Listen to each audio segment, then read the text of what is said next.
Hello everyone, welcome to Knowledge Mall. और आज की वीडियो में हम लोग पॉलिटिकल साइंस में देखेंगे नागरिकता से संबंधित क्वेश्चन। और नेक्स्ट वीडियो के लिए जो आपको होमवर्क के लिए पढ़ना है, मूल अधिकार, ये आप किसी भी बुक से पढ़ सकते हैं। और पढ़ना इसलिए ज़रूरी होता है कि अगर आप पढ़ लेते हैं उस चैप्टर को, उसके बाद उसका MCQ टेस्ट लगाते हैं तो उसमें मार्क्स आपके अच्छे खासे आते हैं और इससे आपका कॉन्फिडेंट लेवल भी बढ़ता है। तो आज फिलहाल लगाते हैं हम लोग नागरिकता से संबंधित MCQ टेस्ट। और टोटल 20 क्वेश्चन है और आप इसमें 20 क्वेश्चन में देखिए कि आपका मार्क्स जो है कितना आ पाता है। अगर कहीं छूट जाता है तो उसे दोबारा से रिवीजन जरूर करें। तो चलिए स्टार्ट करते हैं आज का वीडियो। क्वेश्चन है पहला कि भारतीय संविधान के किन अनुच्छेदों में नागरिकता संबंधी प्रावधान किए गए हैं। आंसर है ऑप्शन बी, अनुच्छेद 5 से 11 में। भारतीय संविधान के किस भाग में नागरिकता से संबंधित प्रावधानों का वर्णन है। आंसर है इसका ऑप्शन बी, भाग 2 में। भारत के संविधान के भाग 2 के अंतर्गत अनुच्छेद 5 से 11 तक नागरिकता से संबंधित प्रावधानों का उल्लेख किया गया है। भारतीय संविधान निम्नलिखित में से कौन सी नागरिकता प्रदान करती है। आंसर है ऑप्शन ए, एकल नागरिकता। भारतीय संविधान एकल नागरिकता प्रदान करती है। भारत के प्रत्येक नागरिक की केवल एक नागरिकता है, अर्थात वह केवल भारत का नागरिक है। अमेरिका की भांति संघ एवं राज्यों की दोहरी नागरिकता भारत में प्रचलित नहीं है।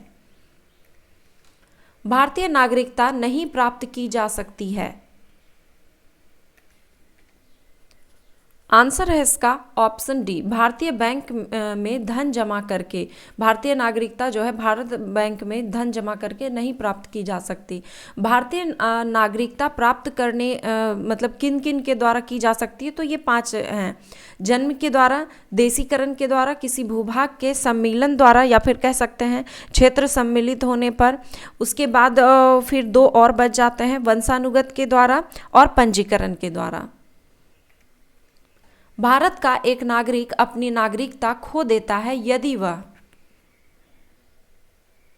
आंसर है ऑप्शन ए, केवल 1 और 2, कि भारत का एक नागरिक अपनी नागरिकता खो देगा यदि भारतीय नागरिकता का परित्याग करता है और स्वेच्छा से अन्य देश की नागरिकता प्राप्त करता है। निम्न में से कौन नागरिकता के अर्जन हेतु शर्तों को नियत करने के लिए सक्षम है। आंसर है ऑप्शन सी, संसद।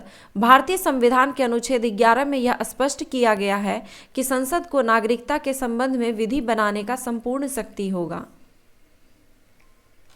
नागरिकता अधिनियम 1955 के अंतर्गत पंजीकरण द्वारा भारतीय नागरिकता प्राप्त करने के लिए भारतीय मूल के व्यक्ति को भारत में कितने वर्ष बिताने होंगे। आंसर है ऑप्शन सी, 7 वर्ष। भारतीय मूल के व्यक्ति जो नागरिकता आवेदन से पूर्व 7 वर्ष तक भारत में रहा हो, या भारतीय नागरिक से विवाहित व्यक्ति जो नागरिकता आवेदन देने से पूर्व 7 वर्ष तक भारत में रहा हो, उसे भारत की नागरिकता प्रदान की जा सकती है। नागरिकता संशोधन विधेयक 2019 संसद से कब पारित किया गया। आंसर है ऑप्शन बी, 11 दिसंबर 2019 को। नागरिकता संशोधन विधेयक 2019 लोकसभा में 9 दिसंबर 2019 को प्रस्तुत किया गया। उसी तिथि को लोकसभा में पारित किया गया। 11 दिसंबर 2019 को यह राज्यसभा द्वारा पारित किया गया। राष्ट्रपति ने इस विधेयक को 12 दिसंबर 2019 को मंजूरी प्रदान की और यह विधेयक अधिनियम बन गया। निम्नलिखित में से भारत में नागरिकता निर्धारित करने का विशिष्ट अधिकार किसे प्राप्त है। आंसर है ऑप्शन सी, राष्ट्रपति को। संसद द्वारा पारित किस अधिनियम में नागरिकता के अर्जन व समाप्ति के प्रावधान हैं। आंसर है ऑप्शन ए, नागरिकता अधिनियम 1955। नागरिकता अधिनियम 1955 के तहत नागरिकता का अर्जन एवं नागरिकता की समाप्ति का प्रावधान किया गया है। नागरिकता का अर्जन की 5 शर्तों का उल्लेख किया गया है, मैंने पहले ही क्वेश्चन में बताया। जन्म से, वंशानुगत से, पंजीकरण द्वारा, देशीकरण द्वारा या फिर क्षेत्र सम्मिलित होने पर। और नागरिकता की समाप्ति हेतु नागरिकता का परित्याग और बर्खास्ती तथा वंचित किए जाने पर। अगर आप 67th बीपीएससी की तैयारी कर रहे हैं तो 67th बीपीएससी के लिए 15 प्रैक्टिस सेट दिए जा रहे हैं 150 क्वेश्चंस के साथ, जिसके पीडीएफ का प्राइस रखा गया है मात्र 199 रुपी। आपको पेमेंट के लिए दिए गए क्यूआर कोड का इस्तेमाल करना है या फिर दिए गए अकाउंट नंबर का, और उसका स्क्रीनशॉट आप दिए गए व्हाट्सएप नंबर पर सेंड करें। निम्नलिखित में से कौन से मूल अधिकार हैं जो केवल भारतीय नागरिकों को प्राप्त है? आंसर है ऑप्शन बी, अनुच्छेद 15, 16, 19, 29 और 30। अनुच्छेद 15, 16, 19, 29 और 30 केवल भारतीय नागरिकों को प्राप्त मूल अधिकार है। यह अनुच्छेद विदेशी नागरिकों को प्राप्त नहीं है। भारतीय संविधान द्वारा विदेशियों को प्रदत्त मूल अधिकार कौन से हैं? आंसर है इसका ऑप्शन सी, अनुच्छेद 14, 20, 21, 21 का ए, 22, 23 और 24। उपयुक्त अनुच्छेद भारत के साथ साथ विदेशी नागरिकों को भी प्रदान की जाती है। अनुच्छेद 14 विधि के समक्ष व विधि का समान संरक्षण। अनुच्छेद 20 अपराधों के लिए दोष सिद्धि के संबंध में संरक्षण। अनुच्छेद 21 प्राण एवं दैहिक स्वतंत्रता। 21 का ए जो है शिक्षा का अधिकार। अनुच्छेद 22 कुछ मामले में हिरासत एवं निवारक निरोध से संरक्षण। अनुच्छेद 23 बालाश्रम व मानव के दुर्व्यापार निषेध। अनुच्छेद 24 जोखिमपूर्ण कार्यों में बाल श्रम आदि का निषेध। नागरिकता संशोधन अधिनियम 2019 में 3 देशों के किन धार्मिक समुदायों को शामिल नहीं किया गया है?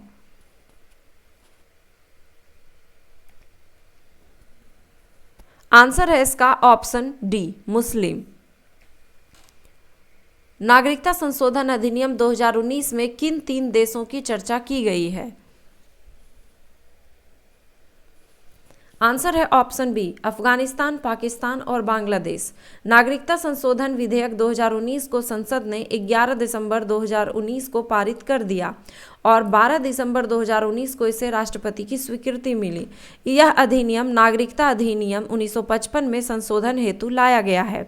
इसमें अफगानिस्तान, बांग्लादेश और पाकिस्तान 3 देश के धार्मिक 6 समुदाय हिंदू, सिख, बौद्ध, जैन, पारसी और ईसाई अवैध विदेशी प्रवासियों को भारतीय नागरिकता के योग्य बनाता है।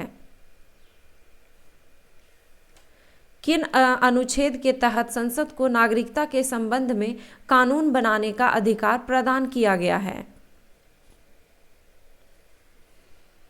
आंसर है ऑप्शन ए, अनुच्छेद 11 के तहत। निम्नलिखित कथनों पर विचार करें और कौन सा कथन सत्य है बताएं। आंसर है ऑप्शन डी, 1, 2, 3 तीनों कथन सत्य हैं। भारत में एकल नागरिकता का प्रावधान है। संसद को नागरिकता से संबंधित कानून बनाने का अधिकार प्राप्त है और एकल नागरिकता का प्रावधान ब्रिटेन से लिया गया है। भारत में रहने वाला ब्रिटिश नागरिक दावा नहीं कर सकता है। आंसर है ऑप्शन ए, व्यापार और व्यवसाय की स्वतंत्रता के अधिकार का। व्यापार और व्यवसाय की स्वतंत्रता का अधिकार संविधान के अनुच्छेद 19 के अंतर्गत एक मूल अधिकार है जो केवल भारत के नागरिकों को ही प्राप्त है। बाकी के जो ऑप्शन है जैसे विधि के समक्ष समता के अधिकार, ये अनुच्छेद 14 में वर्णित है और ये जो है भारत में रहने वाले जो ब्रिटिश नागरिक हैं वो भी इस अधिकार के लिए दावा कर सकते हैं। जीवन के व्यक्तिगत स्वतंत्रता की सुरक्षा का अधिकार जो कि अनुच्छेद 19 में वर्णित है। धर्म की स्वतंत्रता का अधिकार जो कि अनुच्छेद 25 से 28 में वर्णित है। ये सारे अधिकार भारतीयों के साथ साथ विदेशियों को भी प्राप्त है। 1955 के नागरिकता अधिनियम में नागरिकता प्राप्त करने के लिए निम्नलिखित में से किन माध्यमों का उल्लेख किया गया है? आंसर है ऑप्शन डी, 1, 2, 3 और 4। वंश के आधार, देशीकरण के आधार, जन्म से और पंजीकरण द्वारा। 1955 का नागरिकता अधिनियम के अनुसार नागरिकता प्राप्त करने के 5 आधारों को निर्धारित करता है और ये अच्छे से कंठस्थ याद कर लें क्योंकि इस तरह के क्वेश्चन अगर दिए जाएंगे तो आप मिस्टेक कर सकते हैं। तो ये 5 जिनके द्वारा प्राप्त की जा सकती है ये 5 चीज़ें याद रखें। जन्म से, वंशानुगत से, पंजीकरण से, देशीकरण से और क्षेत्र समाविष्टि से। निम्नलिखित में से कौन सा भारत के नागरिकता के विशिष्ट अधिकार हैं? आंसर है ऑप्शन डी 1, 2 और 3। भारत में निर्वाचन में मताधिकार का प्रयोग, राष्ट्रपति के रूप में निर्वाचित होना और सार्वजनिक रोजगार में समानता। भारतीय नागरिकों को जिसकी की उम्र 18 वर्ष से अधिक है उसे मतदान करने का अधिकार है। संविधान के अनुच्छेद 58 के अनुसार कोई भी व्यक्ति राष्ट्रपति के रूप में निर्वाचित होने के लिए योग्य हो सकता है, बशर्ते इसके कुछ नियम दिए गए हैं वो फॉलो होने चाहिए। तथा अनुच्छेद 16 में नागरिकों के लिए रोजगार के अवसर की समानता का प्रावधान किया गया है। तो ये थे 19 क्वेश्चंस का सेट नागरिकता से संबंधित क्वेश्चन। तो नेक्स्ट वीडियो के लिए फिर से मैं बता दूं कि मूल अधिकार आप लोगों को ये चैप्टर पढ़ लेना है अच्छे से, ताकि इसका एमसीक्यू टेस्ट आप अच्छे से लगा सकें। तो वीडियो कैसा लगा कमेंट जरूर करें, पसंद आया तो लाइक करें और अपने दोस्तों के साथ शेयर जरूर